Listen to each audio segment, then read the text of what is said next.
আমার নাম মোহাম্মদ বাবুল মিয়া, আমার বাড়ি হলো দিনাজপুর জেলার থানার সুরুকাটি। এখন কথা হলো কি দাদা, একটা কথা হলো কি, যারা বর্তমানে যারা রাজনীতি করে, আমরা প্রথম হলাম কি দেশের মুসলমান যারা আল্লাহ ভক্ত মুসলিম, এই যারা রাজনীতি করে এরা আমার হিসাবে এরা আল্লাহর সাথে বেঈমানি করে। আমরা দেশের কথা কি পাবো? এই পৃথিবী আল্লাহ তাআলা তৈরি করেছে, আল্লাহ তাআলা চালাইবেন। গরিবের একমাত্র বর্ষা হলো আল্লাহ। ওই ডাক্তার ফকিরউদ্দিন কন, অমুকউদ্দিন কন, বিএনপি কন, আওয়ামী লীগ কন, জামাত কন, এদের পার আমাদের কোনো ভরসা নেই। রাজনীতি যারা বর্তমানে করে এদের পার আমাদের কোনো গরিবের কোনো ভরসা নাই। আমাদের একমাত্র ভরসা হলো আল্লাহর উপরে। এলাকার আল্লাহর সাথে বেঈমানি করে যারা রাজনীতি করে। কেননা যখন সংসদ গঠন করে তখন কোরআন শরীফ লইয়া তারা শপথ করে, তখন কি করে উপর দিকে হাত ফাঁক রেখে দেয়, কোরআন শরীফের পর হাত রাখে না। কেননা তাদের মনের ভিতর হলো বেঈমানি। আর তারা যে কথাগুলা বলে, আমি বলি কি তারা সত্য কথা বললে যায়, আমরা অ্যাকচুয়াল বোকা যারা আমরা এরা ভুল বুঝি। আমরা ভুল বুঝি কয় রাজনীতিজীবীরা মিথ্যে কথা কয়, তারা কখনো মিথ্যে কথা বলে না। তারা বলে যখন ভোট হয় এই বাংলাদেশে, আমাকে একবার আপনারা নির্বাচনে জয় করে দেখেন, আমি কি করব আপনারা একটু দেখছেন। এমন কোন নেতায় আজ পর্যন্ত এই দেশে কোনো প্রতিশ্রুতি দিয়েছে যে আপনাদের এলাকায়, আপনাদের ইউনিয়নে, আপনাদের আমাদের এই যে দেশে আমরা এই কাজগুলি আমার ক্ষমতায় গেলে আমি নিজভাবে করিয়া দেব, এমন কোন প্রতিশ্রুতি আজ পর্যন্ত কোন নেতায় দেয় না। বলছে কি আপনারা হওয়াই দেখেন, আমি কি করি আপনারা দেখবেন। এখন আমরা ভোট দিয়া হইতেছি, এরা কি করতে আছে আমরা দেখতে আছি। আমরা যে কি করতে আছি এরা জীবনে কোনো রাজনীতিবিদ যারা আছে তারা দেখবো না, তারা কোনোদিন দেখবো না। তারা এই দেশের গরিবকে মনে করে গরিব যারা তাদের মনে করে কুষ্ঠবিলে যখন মারা যায় তখন তারা মারা যায়।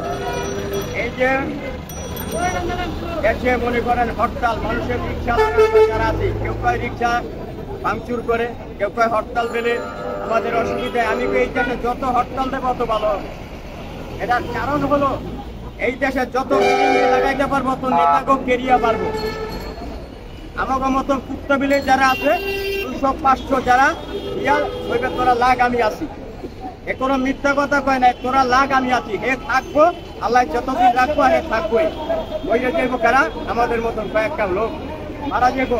মারা গেলে কি করবো? কালো পতাকা দিয়া শোক পালন করবো, আর ওই আন্দোলন করবো ওকে মারা গেছে। তাদের কেরিয়ার বাড়ানোর জন্য, তাদের ব্যবসা বাড়ানোর জন্য, তাদের বাড়ি বাড়ানোর জন্য তারা আন্দোলন করছে। এই দেশের গরিবের জন্য কোন রাজনীতিজীবী যারা করে তাদের আমি কাউকে বিশ্বাস করি না। আমাদের গরিবের একমাত্র বিশ্বাস হলো আল্লাহ, একমাত্র বিশ্বাস আল্লাহ। ওই যে বলেন বাজার নিয়ন্ত্রণ, অমুক নিয়ন্ত্রণ, এই দেশে কোনোদিন হবে না। কেন হবে না? এই দেশে যতদিন আইন ঠিক মতন না হবে, আইন কার্যকারী না হবে, এই দেশে যত মৌলানা আনেন না কেন, পিছাই বানেন না কেন, এই দেশে কোনোদিন ন্যায্যমূল্য হবে না। এই দেশে গরিবের চিন্তা কেউ করবো না, গরিবের ভাবনা কেউ ভাববো না। এই আইনকে শক্ত করতে হবে।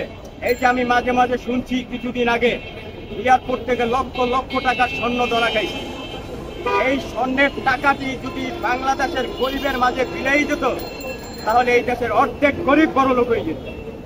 এক একটা ইউনিয়নের, এক একটা মহল্লায় যদি এক একটা চেয়ারম্যান, মন্ত্রী যদি এলাকায় খবর লয় যে আমার এই এলাকায় আমি 10টা পরিবার এই মাসের ভিতর বড় লোক করে দেবো, এদের খাবার, এদের চলার একটা লাইন করে দেব, এভাবে করতে থাকলে এই দেশের অর্ধেক গরিব তারা নিশ্চয়ভাবে ভালো হয়ে যাবে।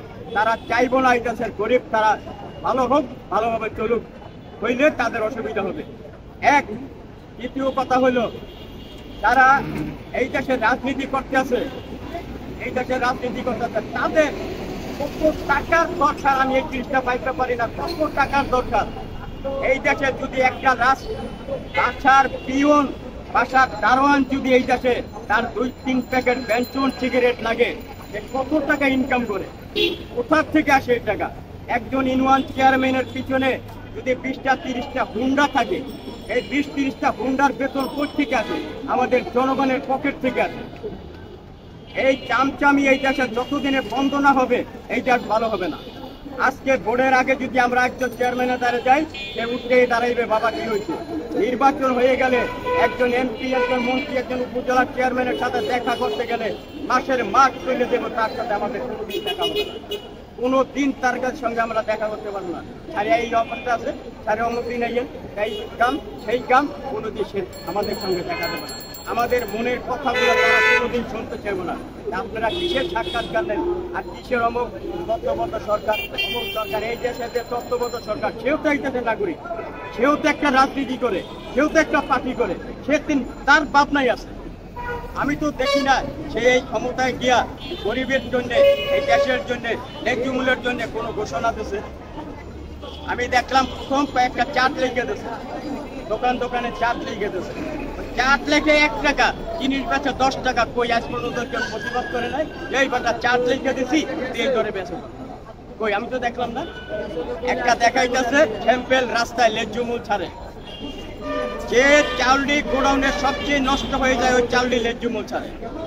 এই ন্যায্য মূল্যের 5 কেজি চাউল আনতে গেলে আমার সারাদিনের কিরান যাইব, নাহলে আমার ঘরের স্ত্রীকে রাস্তায় বাইর করে দিতে হবে ন্যায্য মূল্যের চাউল আনার জন্য। সে কিসের ন্যায্য মূল্য দিচ্ছে? কোনো মহল্লায় একটা দোকান দিয়ে দিচ্ছে, একটা রিক্সাওয়ালা সারাদিন কাজ করে এখান থেকে ন্যায্য মূল্যে 5 কেজি চাল লই যাব, এখান থেকে 1 কেজি তেল লই যাব। কই এই ন্যায্য মূল্য আমাদের দরকার নাই। আমাদের দরকার হলো বাজার নিয়ন্ত্রণ আনন্দ, বাজার কন্ট্রোল রাখার জন্য। গরিব কিভাবে বাঁচবো, এই গরিবের জন্য ভাবার জন্য কই আমাদের মানুষ এই বাংলাদেশে দেয়নি, আজ পর্যন্ত আমি কাউকেই দেইনি। সবাই নিজের ইয়ানবচি গোনে, নিজের ইয়ানবচি সবাই গোনে। এই সাক্ষাৎকার নিয়ে আপনাদের কোনো লাভ নাই। এই দেশের গরিব মরে গেলে এই দেশের রাজনীতিজীবী কিছু আসে যাবে না। একজন পিসাব যদি এই দেশের রাজনীতিতে থাকে, তারাও এই দেশ ন্যায্য মূল্য আনতে পারবে না যদি আইন প্রক্রিয়াম না হয়, আইনকে যদি শক্ত করা না হয়। আমি দেখতে আছি যে অমকে ধরে লয়ে গেছে, কোটি কোটি টাকার আত্মসাৎ করছে, ধরে লয়ে গেছে, তার সাজা হইতেছে, জেলখানায় সে আরামে চলতেছে, আরামে খাইতেছে, জনগণের দেখাইতেছে কি তারা জেলখানায় লয়ে গেছে। এই জেলখানার কোনো মাইনে নাই, তাদের সম্পদ বিক্রি করে এই দেশের গরিবের মাঝে বিলিয়ে দিতে হবে। যে এত সম্পদ সে কোথায় পাইছে, তার সম্পদ বিক্রি করে গরিবের মাঝে বিলিয়ে দিতে হবে। তারে আমাদের মতন একটা রিক্সা ধরাই দিতে হবে, তুই রিক্সা চালাবি আর বস্তিতে গড় উড়েই দিতে হবে, তুই বস্তিতে থাকবি। তাহলে এই দেশের আইন কার্যকর হবে, তার এই দেশের নেতাকেও শিখতে হবে। ওই জেলখানায় থাকবো, জেলখানায় থাকবার ভালো ভালো খাইবো, পেনশন সিগারেট খাইবো, এই দেশ কোনোদিন ভালো হবে না। এই দেশে যতদিন আইন প্রক্রম না হবে, এই দেশে যতদিন আইন কার্যকরী না হবে, ওই দেশে হবে না। আজকে নারী নির্যাতন হইতেছে, ওই সাজা হইতেছে, জেলখানটা বাইরে যেতেছে, আজকে করছে একটা, কালকে করবো 2টা। তার কলজা বড় হয়ে গেছে, বাপের টাকা আছে ছাড়াই গেছে। নারী নির্যাতন করছে, তাকে গুলি করে মাইরে ফেলানো লাগবে এই দেশে, তাহলে এই দেশের মানুষ ভয় পাইব। আজকে মনে করেন আপনি দুর্নীতি করছেন, একজন মাইরে ফেলাইছেন, তার ওপেন মাইরে ফেলাই দেব। এই দেশে কোনো জেলখানার খাওয়ান আসে করতে, জনগণের খাওয়ান থেকে জেলখানার খাওয়ান আসে। জেলখানার খাওয়ানটা কোনো সরকারের বাড়ির থেকে আসে না, আসে তার জন্য তো জেল জরিপানা নাই।